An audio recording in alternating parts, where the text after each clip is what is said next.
Nero ruled over the Roman Empire from 54 to 68 AD. He became emperor when he was only 16 years old after his mother Agrippina poisoned her husband. Nero's adopted father, Emperor Claudius. Nero's family was messed up.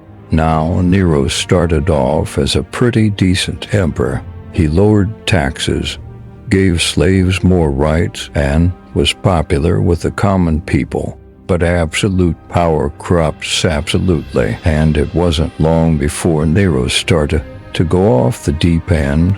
First, Nero had his overbearing mother Agrippina killed when he got tired of her controlling him. Then he kicked his wife Octavia to the curb so he could marry his mistress Poppaea Sabina. Cold-blooded, but Nero's craziest antics had only just begun.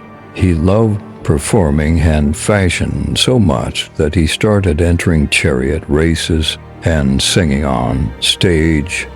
Totally taboo for an emperor. Nero would even order his guards to ambush theater audiences and forcibly keep them in their seats until he was done performing. How's that for a captive audience? Nero also had a huge lavish palace built for himself called the Domus Aurea, or Golden House.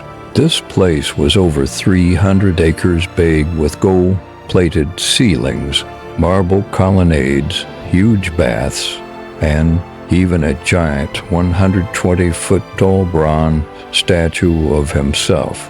Talk about a mega ego. And remember the Great Fire of Rome had burned down most of the city in 64 AD. Well, there's a rumor that Nero actually started it himself, so he'd have space to build his new palace. He blamed it on the Christians and had them burned alive as human torches. So gnarly.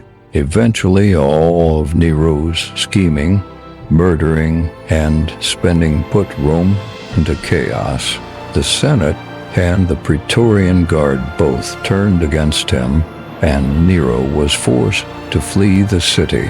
He chickened out at the last minute and ended up stabbing himself in the neck instead, saying, "What an artist dies in me."